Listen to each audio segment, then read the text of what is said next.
November 23rd, 1940. Returning to our story where we left off at the end of part 1, we had just begun to discuss the second German-Spanish meeting, which took place a month earlier, October 23rd. At this 7-hour marathon meeting, the Spanish secretly agreed to join the war on the Axis side. However, this would only come at a date of its own choosing, and Germany still could not get Spain to make reasonable demands of Pétain's France, as far as post-war concessions. Although the meeting took place in France, the French didn't have any representatives there. However, the Germans had a feel for what Pétain and Laval would be willing to give up. Spain was eyeing large portions of France's colonial territories in North and West Africa. The negotiations were conducted at the highest possible level, and each side was represented by its respective head of state, German leader Adolf Hitler and Spanish leader the Generalissimo Francisco Franco. Now that we're all caught up, we can see how the Spanish took a wait-and-see approach, and by November of 1942 still had not joined the Axis. Franco's Spain was involved in a lot of international trade with the United States, and the prospect of losing this Atlantic trade was too much of a threat to fully side with the Axis. America had by this point joined the Second World War, and the Americans were about to launch an invasion of North Africa, creating a second front there, which was intended to relieve the British in Libya and Egypt. Although both Spain and France were neutral, and Spain did have the trade relationship with America, Franco was seen as a fascist, and therefore a potential German ally, while Pétain was seen as a fascist and a German puppet. America thought that its diplomatic relations, which it had maintained with the French state, could potentially convince the French to stand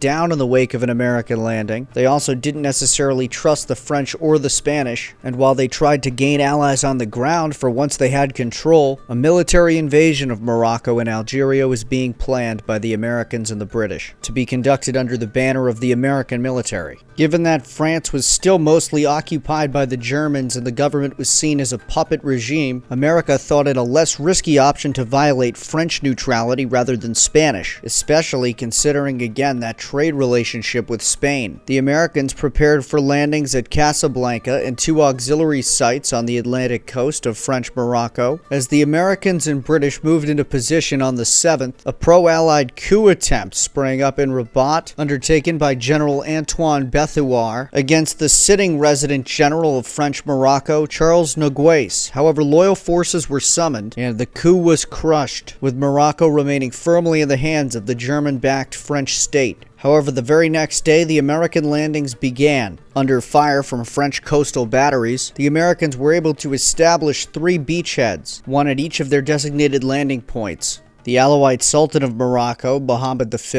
a puppet of the French, was largely in opposition to the Axis, and although the French enacted some anti-Semitic policies under mandate from Germany, the Sultan refused to deport the relatively sizable Moroccan Jewish population, as Germany had ordered the French to do in their North African colonies. The Sultan also felt that this helped grant him a bit of legitimacy over Morocco's multi-ethnic population, and he felt it placed him in a better position as the leader of all of Morocco's peoples, and he hoped it would one day grant him some sort of increased legitimacy over the Berber population that had never accepted Arab rule. But independence was a long way off, and right now there was a war on Morocco's territory as the German-backed French colony attempted to hold off the American invasion. A separate American force had been sent to Algeria, which included paratroopers, some of which drifted west of their intended targets and accidentally landed in Spanish Morocco, including an entire regiment. Dozens of American paratroopers that landed in Spanish Morocco were interned for months. However, the Spanish kept them in very good shape, well fed, and released them in 1943, as Spain continued to enjoy cordial relations with America and seemed further than ever from joining the Axis. By the next day, the Americans had consolidated their holdings in Morocco and had taken the French-Moroccan administrative capital, Rabat. Finally, by the 10th, the Americans had punched through the Taza Gap in northeast Morocco and reached the border with French Algeria.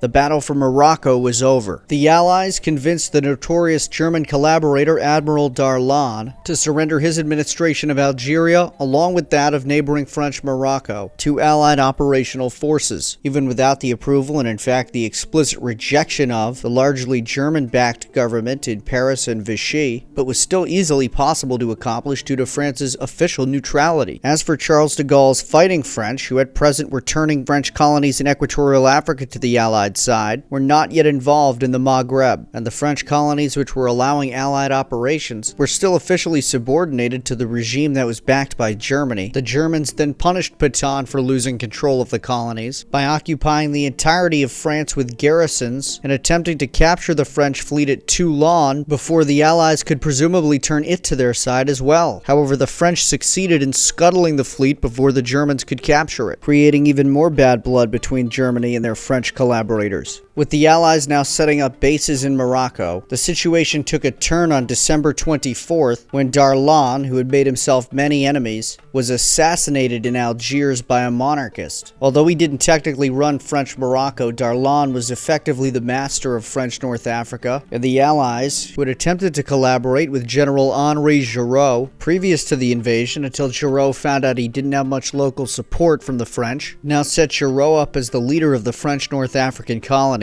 that were allowing Allied operations. Both Giraud and de Gaulle would attend the Casablanca Conference, which took place on January 14, 1942, and was led by Roosevelt and Churchill. Giraud and de Gaulle acted as joint representatives on behalf of the French, as they both effectively led rival governments, both allowing Allied operations on their colonial territory. However, Giraud's official loyalty still lay with the regime that was occupied by Germany back in Europe, although again its official neutrality allowed the situation to continue. Finally, on June 3rd, the situation was cleared up once and for all, as Fighting France, the nickname of de Gaulle's provisional government, merged with the administrations of the French colonies in Africa still loyal to Paris to form the French National Liberation Committee, which brought all Allied-aligned French colonies under one provisional government in opposition to the Paris/Vichy regime. The nickname Free France, which had applied to de Gaulle's original provisional government a few years earlier, was still the common term for both Fighting France and this new liberated French government, as the administration of all French colonies that were fighting alongside the Allies now came under de Gaulle, with Giraud, a more senior army official than de Gaulle, as his main military man. However, exactly 1 year to the day later, this provisional French government was replaced by an official republic headed by de Gaulle, as the Free French prepared for the Normandy campaign and to reassume control over mainland France. This they finally did by the end of August, by which time the German-backed government had been eliminated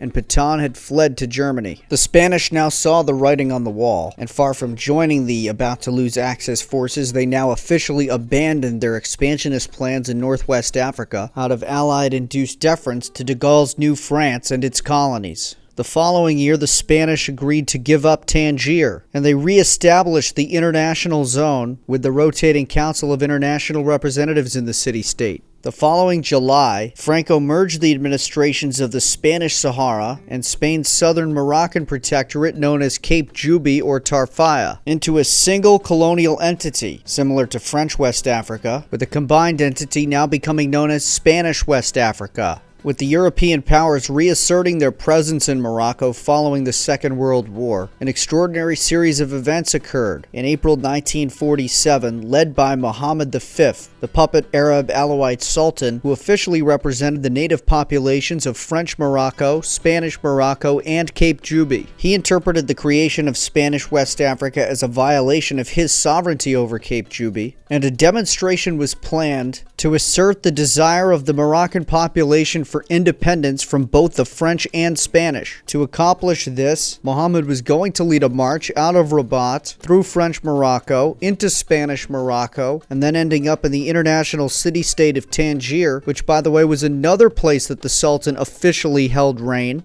And so in theory, he was asserting his sovereignty over these places, who largely relied on the Sultan for their legitimacy, which provided an incentive for them to let the Sultan through, but not before the French special forces and intelligence services could attempt to derail the event. The night before the march was supposed to take place, French Senegalese gendarme units, armed and sent into Moroccan working-class neighborhoods, killed at random approximately 180 Moroccan civilians, firing randomly into homes and resulting in innocent deaths, for which the Sultan would need to go to Casablanca to be present with those affected by the shootings. This cynical attempt to cancel the Tangier speech didn't work, as after spending 2 days in Casablanca, the Sultan set out on the postponed march to Tangier on April 9th.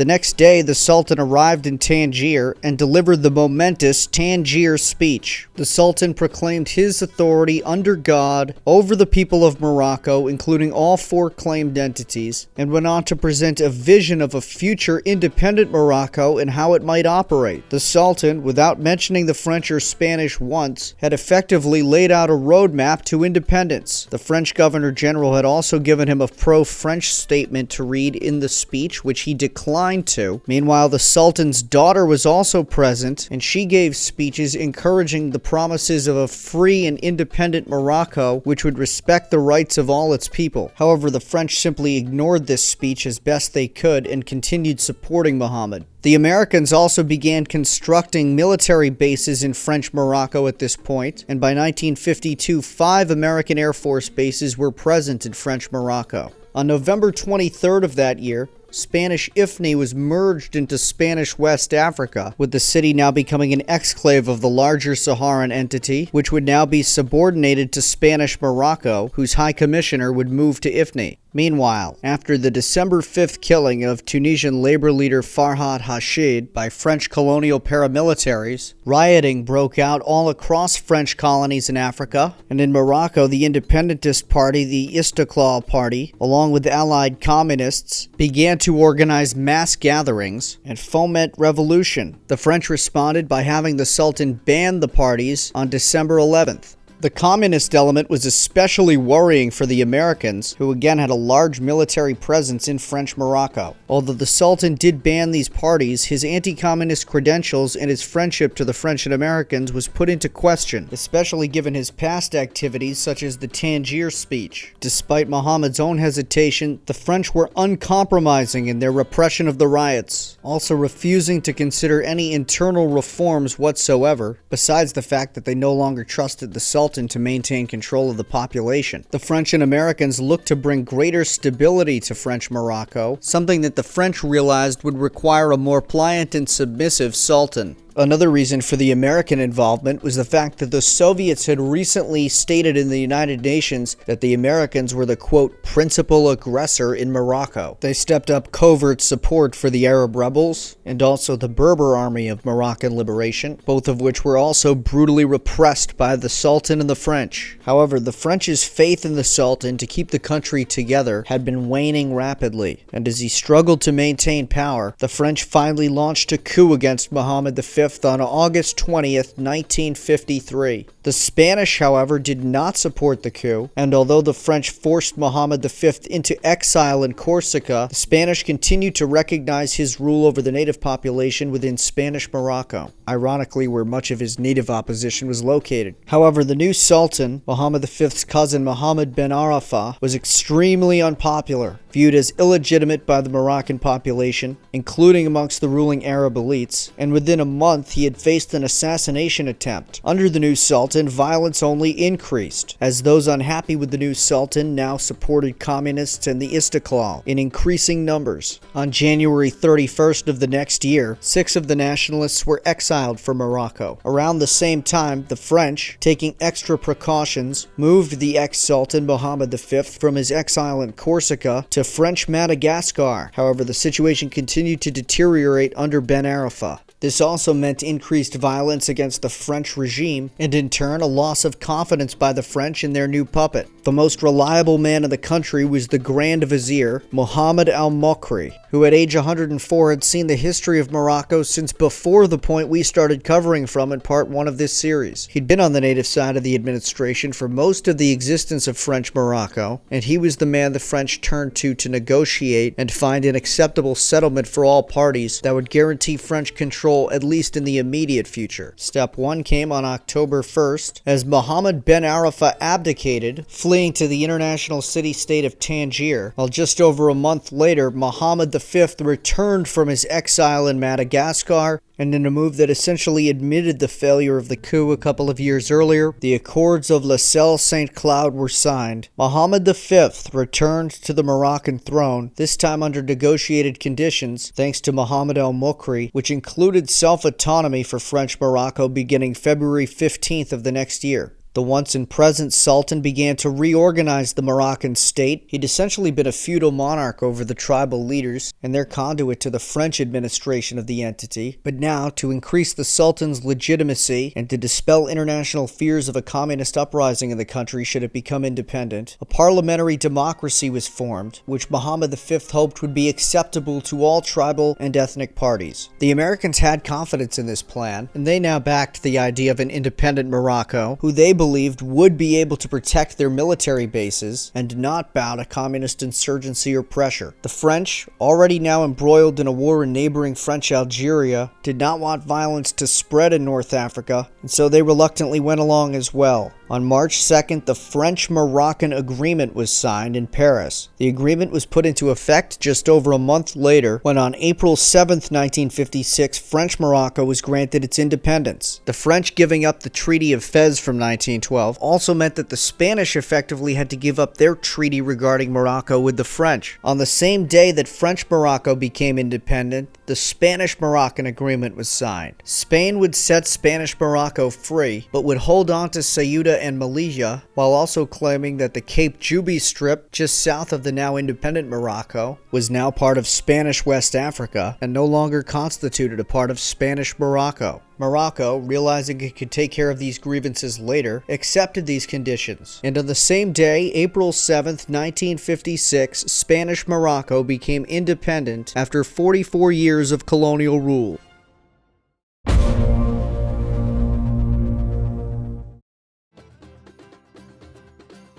Although this is the end of Spanish Morocco, it is not the end of the story, as Spanish West Africa and other Spanish possessions continued to exist around Morocco, and Spain's policies in the region would continue to shape Morocco's future for decades to come. On August 1st, the new Moroccan state signed an agreement with America. Just as expected, Morocco provided the promised security for America's air bases, and in return America agreed to end extrajudicial control of its citizens in Morocco's territory, and also agreed to the establishment of a military partnership with the Moroccan government. On October 29th, the international zone of Tangier reacceded into the sovereign Sultanate of Morocco, ending the International Council and control of the city. Mohammed Ben Arafah, who had of course been hiding in the city ever since his deposition from the Moroccan throne, was now forced to flee Morocco, where he was banned and would have been executed, and the French helped their former client stay safe in the city of Nice. On the same day that Tangier returned to Morocco, Mohammed V changed the title of Sultan to King to symbolically end the era of colonialism, despite the fact that the Sultan title predated the colonial era. The Sultanate of Morocco became the Kingdom of Morocco on October 29th, although that idealized parliamentary democracy quickly devolved into effectively absolute rule within a few years. Now, King Mohammed did not consider all of Morocco's territory to have been liberated, and as such, Morocco began to encourage agitations against Spanish control of areas such as Ifni. Dozens of pro-Spanish were killed in riots the next April. Morocco was subtly, but not too subtly, attempting to dismantle Spanish control in North and West Africa. Franco sent the Spanish Foreign Legion to El Aaiún, the capital of Spanish West Africa. In response, Morocco had mobilized its own armed forces. By October, an army of 1,500 combined regulars and irregulars raided border villages surrounding Ifni, which now was preparing for the outbreak of war. Spanish intelligence reports on November 21st confirmed that the Moroccans were not bluffing. 2 days later, the Ifni War began. The Moroccans cut Spanish communications, and a combined 2,000 regulars and irregulars invaded Sidi Ifni against a Spanish force of combined locals and regulars as well. Within a week, Morocco had captured all of the villages surrounding Sidi Ifni itself that had been part of the Spanish territory, but had now been seized by Morocco. Around the city itself, the Spanish dug in. Lines of opposing trenches were dug in a semicircle around the city, as Franco continued to pour in troops to bolster the enclave. By December 8th, with the bulk of both sides' forces surrounding Ifni, the siege devolved into a stalemate. Sensing the Spanish vulnerability in the Sahara, Morocco launched an offensive into Spanish West Africa, over which Mohammed V had multiple claims. He claimed the northern Cape Juby part as a territory that he claimed Spain should have given back in 1956, while also claiming Saguia Alhambra and Rio de Oro as provinces of pre-colonial Morocco. The Spanish defenses were light, and Morocco immediately experienced success.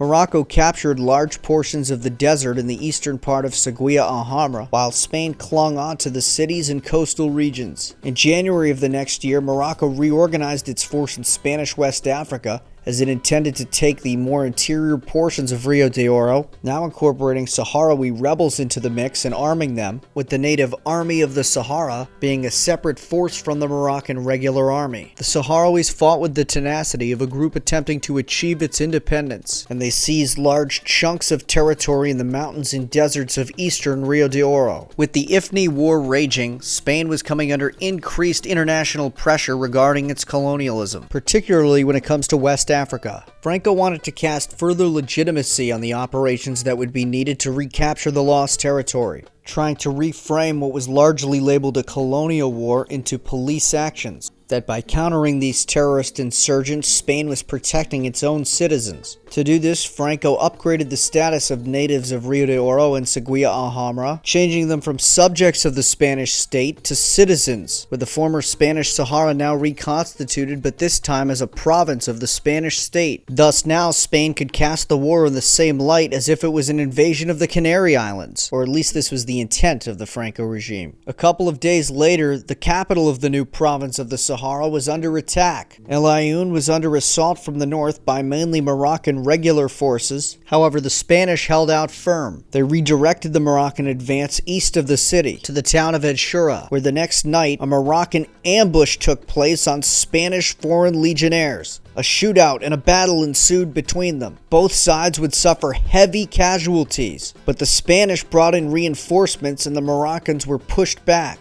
The next day, in another structural move designed to increase international support for the war, Franco upgraded the last piece of Spanish West Africa, Sidi Ifni, which was still under siege from the Moroccans, and still ferociously defended by Spanish forces manning the trenches, was now also upgraded to a full province of the Spanish state proper. Within 3 weeks, the Spanish had reconquered much territory. However, the native Moroccan army of Saharan liberation on their flank was something that couldn't be dealt with necessarily by the Spanish regulars who were fighting the Moroccans up north. So on February 7th, France joined the war, committing 5,000 troops to the conflict to start. The French, striking mainly from French West Africa, combined with the Spanish to build a force of over 14,000 infantry and 150 aircraft. The Spanish army also kept advancing to the north, capturing Tarfaya, while in the south the Spanish and French prepared for a combined assault on the Moroccan Army of Liberation of the Sahara. The Spanish advanced from Villa Cisneros, moving east, while the French moved west from their outpost, Fort Giraud.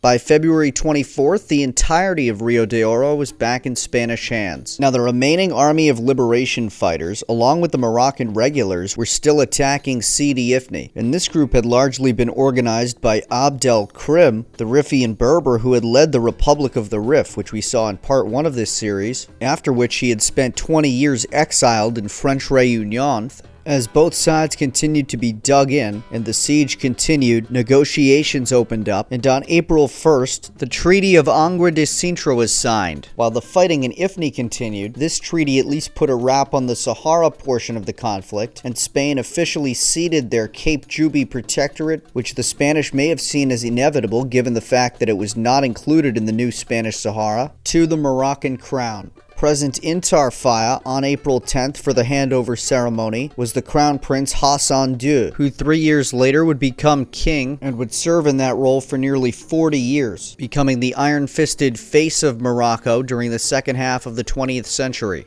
However, the siege of Ifni continued, with the Moroccans and their native allies making one more push to dislodge the Spanish. However, after 2 more months of losses and relatively little progress, the Moroccan Army of Liberation, without involvement from the Moroccan state, but likely at their direction, declared a ceasefire. This action finally brought the Ifni War to an end on June 30th, 1958. And while trouble was raging for the French in Algeria and in French West Africa, Morocco and the Sahara experienced a relatively peaceful next decade. By 1969, most of the surrounding countries were independent. Morocco was still agitating for possession of the Sahara, however, as was the recently recreated Mauritania, Meanwhile, in Ifni, the front lines of the Ifni War basically became the new borders of the entity. However, Spain made a concession to Morocco, not ceding any part of the Sahara, but now deciding to cede back the long-held Ifni territory, one of Spain's oldest in the area, back to Morocco. This it did on January 4th of 1969, but the Moroccan kingdom wasn't satisfied, and just over a year later, leaders of the previously secret organization Harakat Tahrir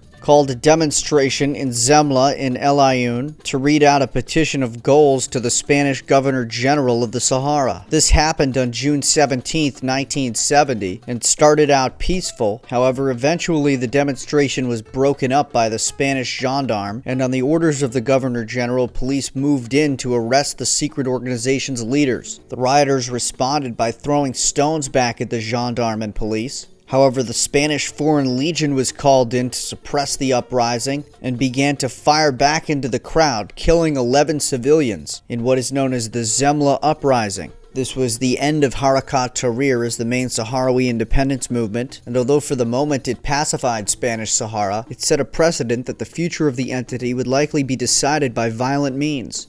Following the incident itself, the leader of Harakat Tahrir, Mohammed Basiri, was on the run, but the Spanish gendarme would eventually hunt him down, and after being arrested, Basiri would disappear from his jail sentence. Supposedly, he had been executed by foreign legionnaires outside El Ayoun, but nobody will really ever know, as after being arrested on June 18th, he was never seen again. However, again, despite the temporary peace, Sahrawi agitation would now take on a more military character. On May 10, 1973, the Polisario was founded at two sites in Mauritania, the former French mining outpost of Zouaira and the border post of Ain Bentili. Polisario was not just a military organization, it was not secret, and its goals were open. Indeed, the name was a contraction of the Spanish phrase Popular Front of the Liberation for Seguia Alhambra and Rio de Oro. It was founded by El Wali Mustafa Said, who also led the provisional government, at this point still a government in exile. However, he was not above taking part in military actions himself, and indeed he led the first Polisario raid into Spanish Sahara on May 20th, 1973, when, according to the Polisario, they attacked the Spanish encampment at El Khanga in the eastern deserts of Seguia Alhambra, bringing back a cache of Spanish weapons and equipment. With these weapons and equipment, the Polisario later seized the base and established a foothold in their nominal homeland with the intent of launching a war of liberation. One of the key reasons that the Sahrawis were able to win at Al-Khanga was the fact that the Spanish employed so-called nomad troops, many of whom were Sahrawis themselves, and the Polisario reported that numerous nomad troop units defected, not only in just the Al-Khanga raid, but in the weeks and months that followed. The Polisario had a socialist leaning, and the Soviet clients in Algeria were their main backers in the immediate area, with most of their arms coming from captured Spanish or Moroccan caches, with select weapons, fighters, and advisors coming from Cuba and Libya, still in limited numbers at this point. The Sahrawis looked to reduce their reliance on smuggling through the French-aligned Mauritania, and by the next spring, the Polisario was able to expand and open up a border with direct access to Algeria. On May 12th, the United Nations fact-finding mission began as representatives arrived in El Ayoun. After spending a week in the Sahara, the United Nations found that the Polisario's proxies in Spanish Sahara, which had spread their influence to most of the native population, were the most accepted political body by Sahrawi locals throughout the Spanish Sahara, including in the coastal cities. However, each side took away from this UN decision exactly what it wanted. Mauritania thought the decision granted it the rights to the Sahara. Morocco thought that it granted it the rights to the Sahara, while the Spanish thought the decision meant they had to do nothing. The Moroccans, with American support, as remember they did not want a Soviet client ultimately taking power in Western Sahara, launched the Green March, a peaceful civilian march protected by the military into northern Spanish Sahara. Hundreds of thousands of Moroccan civilians gathered, and on November 5th, the military crossed the border. Following this, one of the most extraordinary sights of the 20th century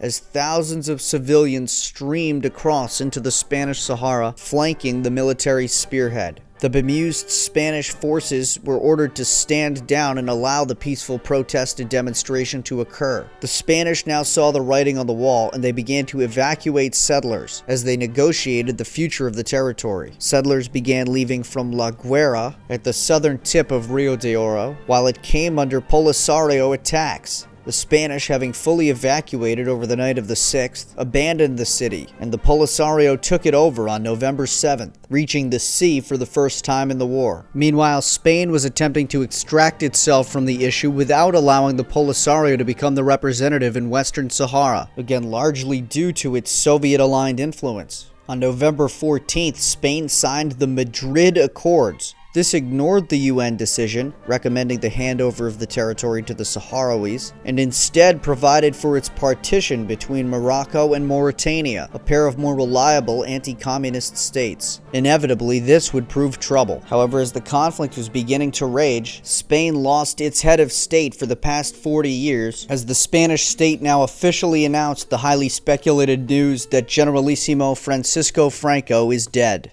Meanwhile, back in the Sahara, the Mauritanians were attempting to begin the enforcement of the Madrid Accords. They advanced on the Polisario forces in La Guaira and other portions of southern Rio de Oro. Meanwhile, the Spanish, after Franco's death, rapidly continued the withdrawal, removing their troops from all but the coastal strip where the cities were located. In the power vacuum, the Polisario took control. However, the Moroccans were now beginning to claim their part in the Madrid Accords, and Royal Moroccan forces advanced from the north, with Mauritania still coming up from the south. By December 10th into the 11th, the Moroccans had reached the outskirts of El Ayoun. However, the Spanish were dug in as their evacuation continued, and the Moroccans' immediate plans shifted to the easier path of resistance provided by the Polisario, which had no air support, and the only armor they had was seized from opponents. As the Moroccans began rapidly advancing into Seguia Alhambra, the stories about what happened when Morocco captured an area forced the Sahrawis to flee, although it's unclear how much of this was real and how much was propaganda. The frontline action was certainly brutal, and Morocco certainly didn't allow any dissidents, but Soviet-aligned propaganda coming from Algeria into the Polisario convinced the civilians it was life or death. This inevitably created a scenario in which it was life or death, because the hundreds of thousands of refugees now streaming into Algeria were guarded by Algerian and Polisario forces, therefore having the byproduct of catching civilians in the crossfire of war.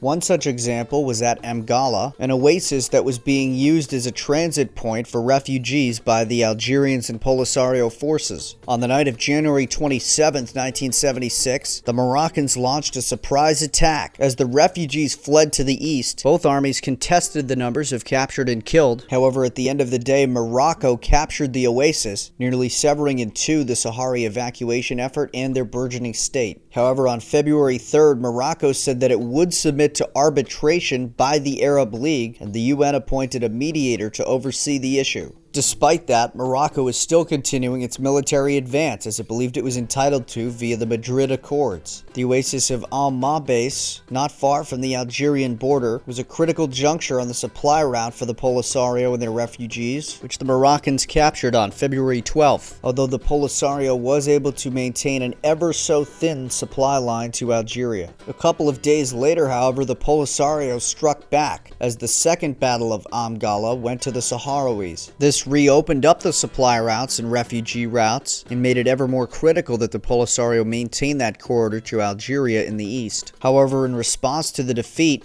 Morocco began bombing the Sahrawi refugee camps with the excuse that the Polisario and Algeria were guarding them, thus completing the circle created by the initial fears and exodus of the population, with the bombing now serving to confirm what had previously been just a rumor. Meanwhile, Spain finally evacuated from most of the coastal cities, but as the Polisario filled the void, they were still forced to cede ground in the north and south to Morocco and Mauritania. The last remaining Spanish outpost in the Sahara was at Villa Cisneros, which Spain officially evacuated, ceding the city to the Mauritanians on February 26th, with the Polisario filling the vacuum in rural areas. The next day, the Polisario's provisional government officially declared its permanent state. The Sahrawi Arab Democratic Republic was proclaimed February 27, 1976, with its claimed capital at El Ayoun, or Laayoune, which was now under Morocco's control, and thus the temporary capital was named as Bir Lalou. Despite the fact that the Sahrawis controlled a lot of their claimed territory, their women, children, and elders had to keep evacuating into Algeria because of the fact that the Sahrawis didn't have any air force. No other state was willing to provide air cover for them, and thus civilian centers in the Sahrawi Republic were bombed relentlessly by Morocco, while Mauritania was now closing in on exercising full control of its lower third of the country that it had been promised. However, the Sahrawis fought back, using guerrilla tactics to cross the border into Mauritania and launch raids, one of which included the president, El Wali Mustafa Said, who, as I mentioned earlier, was not afraid to take part in frontline action himself. This raid was on the Mauritanian capital, where the Sahrawis attacked the presidential palace of Mauritania, but on their way back, El Wali was killed after his raiding party was ambushed by Mauritanian forces. Although this showed the downsides of the arrangement in terms of stability, it showed the desperate and unified nature of the Sahrawi struggle. But geopolitics is geopolitics, and Morocco and Mauritania pulled all the strings in the area, despite Algeria's support. The Sahrawis simply didn't have the technology to defend their territory, and over the next year plus, Morocco and Mauritania closed in on the Sahrawis from both the north and south. The Sahrawi raids, however, continued as they were well practiced at guerrilla warfare, a tactic that fit well the situation that now existed. One Sahrawi raid into Zoira captured French technicians working on behalf of the French for Mauritanian mining interests. Although the hostages were later released, France decided to get involved in the Western Sahara War.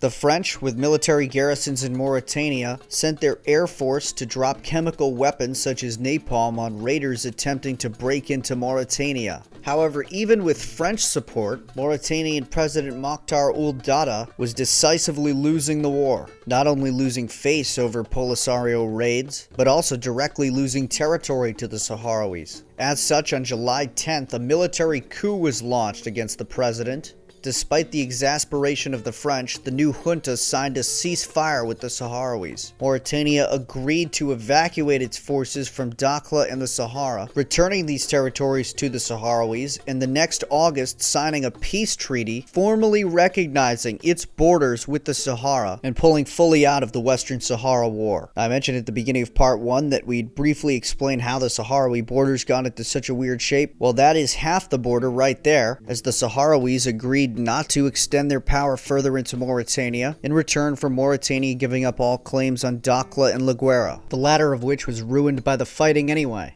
On January 24th of the next year, America agreed to sell arms to Morocco, as again Libya was now supplying most of the weapons to the Sahrawis, although their lack of an air force was still by far their biggest weakness, and the evacuation of thousands of refugees from the Sahara into Algeria continued. However, the Carter administration had been at first reluctant to sell any weapons to Morocco, only eventually agreeing to sell them with the prospect that Morocco would be going to the peace table and using the weapons as leverage. And because of this, the Carter administration forced Morocco to take a hands-off approach when it came to the Sahara around this time, with the Sahrawis advancing to the north. However, despite now being supplied by the Americans, the Moroccans had lost all of their momentum and were now on the back foot. As the front lines reached Guelta Zemmour, a desert oasis in northeastern Rio de Oro, the Battle of Guelta Zemmour broke out in early October. The battle was a definitive Sahrawi victory, mainly thanks to the new surface-to-air missiles that the Soviets had provided through Libya. The Moroccan Air Force had been used to going nearly unchallenged against the Sahrawis, but now nearly 10% of their air force had been destroyed in one battle, and by January of the next year, the Sahrawis had regained almost all of their claimed territory, although not their claimed capital, Laayoune, around which the Moroccans had constructed a sand berm, complete with guard posts, trenches, and snipers, as the Cold War character of the conflict increased and both sides continued to build up their arsenals.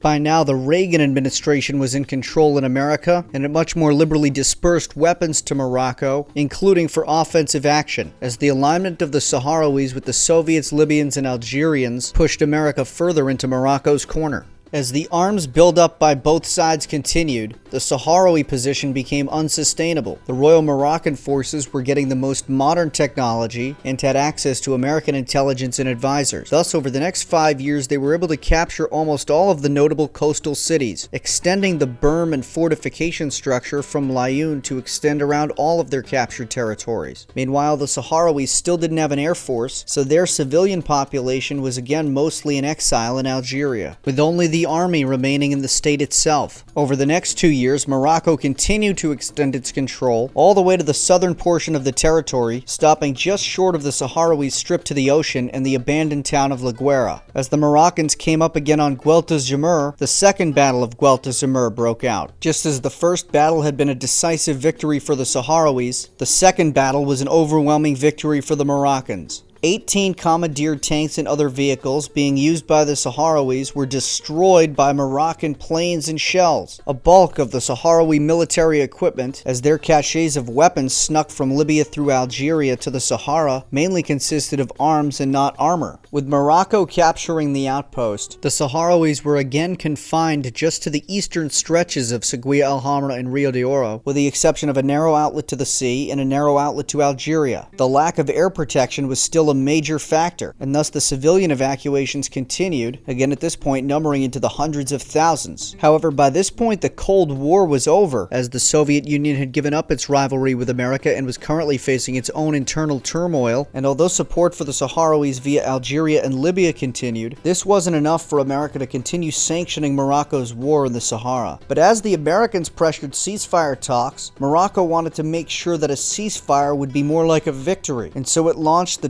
Tifariti campaign, bombing the urban centers of Seguia El Hamra that remained standing, which would render Tifariti and other still intact Sahrawi cities as useless, also reportedly dropping poison gas in water wells. The air raids were launched on August 4th of 1991, with the first night of raids taking 1 to 3 Sahrawi casualties, but again the Sahrawis taking much worse infrastructure damage, meaning that moving refugees back in would prove ever more impossible. The Tifariti offensive continued on August 22nd with a ground assault, this time striking at the interim Sahrawi capital, Bir Lelou. By the 25th, the Moroccans had seized the city, which had been hit by the airstrikes, and further destroying any useful infrastructure in the town. However, with a ceasefire soon coming into effect, the Moroccans began withdrawing their troops, as the ceasefire line was going to be restricted to just the sand berm itself. Morocco was not going to be allowed to extend the berm to include Bir Lelou. By September 6th, the Moroccans had withdrawn back inside their wall, and on that day the UN ceasefire finally came into effect, ending the Western Sahara War, although no peace deal was signed, and the ceasefire essentially allowed Morocco to solidify its gains. Again, in part 1 I mentioned I'd explain how the Sahrawi borders got to their weird shape. Well, that's how. These are still the current borders today, with most of the Sahrawi population still living in Algeria as refugees, while for the most part the remaining parts of the Sahrawi state feature mainly military personnel and nomads. However, the outright fighting was finally at an end after a 15-plus year war. 4 years later, the longtime Spanish enclaves, Ceuta and Melilla, the history of which I went into at the beginning of part 1, were now separated from their respective Spanish autonomous regions, and they were fully upgraded to autonomous cities, becoming de facto autonomous regions of their own on March 14th, 1995. The Fuerzas Regulares Indígenas still maintains a presence in both cities, which are not just the last Spanish possessions on mainland Africa, but the last European possessions on mainland Africa. Over the course of our video, the Canary Islands also became its own autonomous community, representing Spain's only other remaining possession in Northwest Africa. In early 2008, the bomb-damaged cities of Tifariti and Bir Lelou switched roles as Tifariti became the temporary capital of the Republic, although again the Sahrawis do claim Laayoune, which is fully under Moroccan control and has been now for over 30 years, as their true capital. This conflict remains essentially a frozen war, although Morocco does still claim Ceuta and Melilla, plus the remainder of the Sahrawi territory, and even if the Sahrawis in return claim the Morocco-occupied portions of the Sahara, including Laayoune, whenever any of this will change again, nobody knows, following nearly 30 years of relative stability. But what is for sure is that the history of Morocco and the Sahara throughout the 20th century is not only fascinating, but also informs the genesis of the conflicts that exist in the area during the 21st century.